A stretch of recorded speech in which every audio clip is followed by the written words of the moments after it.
So today I am speaking with Mara Chuy about how she I leads love with optimism it. in these challenging times. And so Mari is a actress, Mhm. playwright, director, producer, wife, mom, all around super creative go-getter. Does that Thank you work for for you? seeing me that way. I'm sure I left plenty of things out, Well, but I am now the teacher. I'm a teacher. homeschooling, I'm right? sure all moms are teachers right now. Yeah, no kidding. Um, yeah. Yeah. So yeah, I'm a teacher. I'm a chef. I mean, I always love to cook, but now I cook like a normal mom. Breakfast, lunch, and dinner. You're wearing lots of hats like all of us, but look at how, optimistic and positive, and you've got a smile, you're always laughing. So I want to ask you, what is your current emotional state of mind today? And have you always been able to wake up with a smile on your face, even from the beginning of the coronavirus? No. It's been days where I've been really sad, worried, and I don't know if you can hear my voice, but for the last 2 weeks, I think already, I feel better today. But I was coughing a lot, so it was moments where I like, oh my God, do I have the virus? Because I was coughing this dry cough that I never had before, and I feel like. All of us right now, everyone who gets sick right now, even if it's with a regular flu or a little bit of cough, immediately we think we have the virus, right?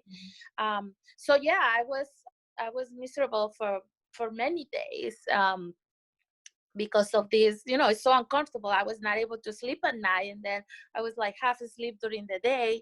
And yeah, it's been some days where just like watching the news or um, seeing all the is- posts about how many people are dying, and not only in the United States but all over the world, and it's just scary. It's really scary. It is scary. But yeah, So do but you I'm Do you have one tactic or tip that really works for you to kind of lift you out of that feeling of fear, anxiety? Yes, well, I like to meditate. So it's a lot of meditations that you can find on YouTube. I like to meditate. I like to watch Netflix a lot. My kids always, no matter what, how I feel, like you have to get up, and I'm hungry, and now we have to do this. And It's funny. Gabby, for Someone else I interviewed said, the kids really keep it real because their needs don't stop. So they're as much as you want to stay in bed all day, it's nice because they force you to get up, make them exactly. breakfast, get this. So being forced just to be active, I think sometimes helps us to get out of this state of doom and gloom. Exactly, and that's where I like. For example, I have like I have 3 kids. You never met my older daughter, but I have 3 kids. She's the oldest one is 27, and then I have a grandson, and I have my 2 little ones at home. But they have two different personalities. Gabby likes to have her schedule just like in school, so she has to start at 8 with whatever class she was supposed to have at school, and she makes me do the gym class with her. So that immediately puts me, in a energetic mood. And then Joe is more laid back, and he's studying on his own, but he's very sweet, and he always come and comfort me and say, I love you, mommy, and everything will be okay. Aw. So yeah. Let me ask you this. I do know about your background, right? So you came to the United States from Mexico when you were 16 Mhm, years old with the aspiration of being an actress, and you mhm, spoke no English when you landed on mhm. the shores. Shortly after Yeah. being here, you got pregnant, so you're trying to learn English, trying to be an actress, a young mom. At one point, you were homeless, Mhm. right? This is your journey. How much of that do you tap into or even reflect on to get through the hard days here? Does having that hardship early on in your life, do you feel that it puts you in a better position to put the coronavirus in context? or do you still struggle with just what's happening today, like everybody else? Well, yeah, so that I think not only for me, but I think for a lot of immigrants, this is something that we, all the struggle of not having, and I'm lucky right now, and I feel safe, and I have a house, and I feel like I'm one of the lucky people that doesn't have to worry about all of that. But what you just say, yeah, it's not always been this way for me.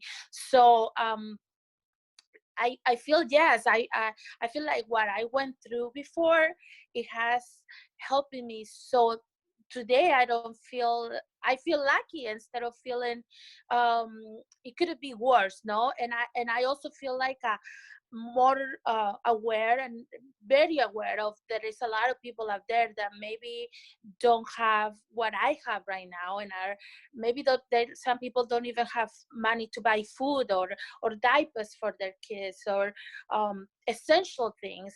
So even though I consider myself lucky today, um, despite what's going on in the world, I'm very concerned about everyone else. I constantly reaching out to my friends and, hey, are you okay? If you need anything, let me know.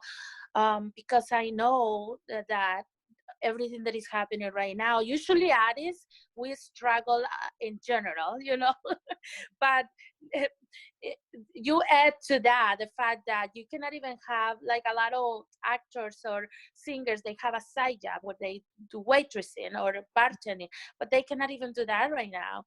um, so yeah, the answer is to your question is, yeah, I feel like this is a piece of cake. Yeah, compared I to, mean, I right? don't mean to sound like that, but it's like, Yeah. I've been through to my own apocalypse many times. Multiple apocalypse. Yeah. Yes, as an actress, an artist, a producer, your world has kind of stopped as you know it. Yeah. What are you doing today to prepare for what you want your life and your career to be like when we get through this? How do you even think about today and in preparation for what the world will be for you past coronavirus? Well, I started to enjoy it, being a learning to be a teacher for my kids. Mm. I feel I'm embracing every moment with them. I don't think too much about what I'm gonna do after. I know everything is gonna go back to normal, eventually. But I feel like I'm enjoying right now that I'm not too sick. Uh, the making the breakfast, the lunch, the dinner, enjoying more time with my kids, more quality time, watching movies together. I enjoy not being in a hurry all the time, that I have to do this and then I have to be there, and I don't have time to go to one of my kids things because I'm missing soccer games and things like that because I'm always in a hurry. So I feel like I don't look too much into, or I try not to make plans for when this is over, but rather than that, I try to enjoy what I have now. I feel this is an opportunity for all of us to kind of connect more with our families. I feel like there is a lot of things I'm learning about my kids that I didn't know before, including going back to uh, doing their homework. A lot of things that I'm like, oh, I didn't know that. What's the biggest planet on the? Oh, I didn't know that. I probably learned that in elementary school, but I'm relearning everything. So yeah, I guess the answer is I'm not preparing for anything. I'm just enjoying the today, Yeah. and when that time comes, then I'm like, So again. do you feel that when we go back to normal, you will also go back to your busy self, or are there some things you No. want to try to hold on to that have been a silver lining during this crisis that you want to maintain? Yes, I don't think, and all of us will ever go back to be the same people. I think, or for me personally, I think I'll never be. I'll never see toilet paper again the same way. A whole new appreciation for toilet paper and hand sanitizer. And hand sanitizer, yeah. And I think I will always keep putting gloves on my hands when I go shopping to, touch the cart. Um, yeah. All right, so Yeah. last question for you. Since you have seen and experienced a lot in your lifetime, this is not the only challenge that you've gone through.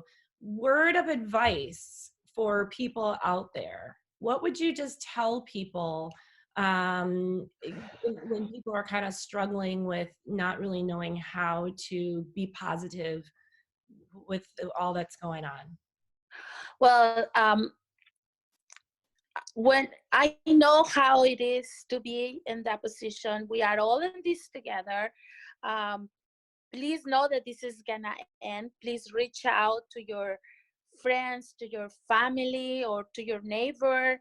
Um, Meditate, pray, whatever religion you are, pray to that.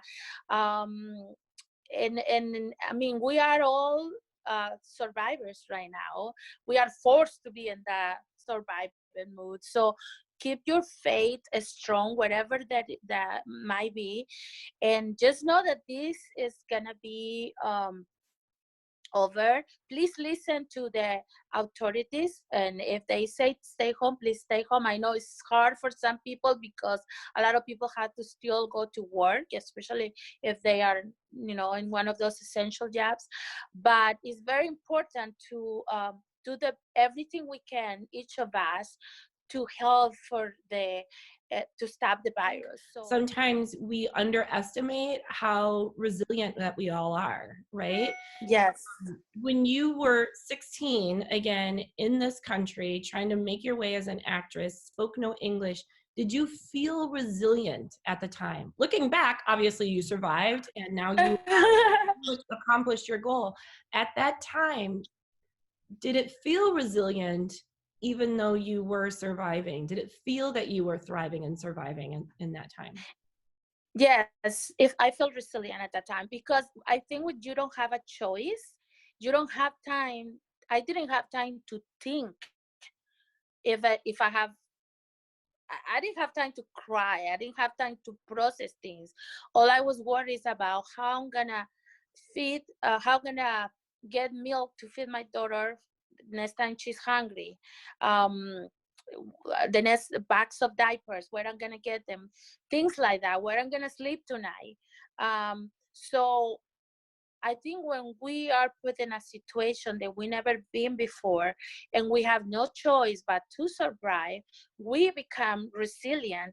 And that is something that is powerful because not many of us know that we have that we are that strong until we are put in that position. So I feel like we are all have that inside of us. We just don't know it. Many of us don't know it. But I have faith that all of us will get through this. Yeah. All right. If you have faith, I do too. Let's put our faith together. Let's put our faith together and stay home. Do Stay home. But Yes, thank very important. you. I appreciate you sharing your words of wisdom. Thank you so much.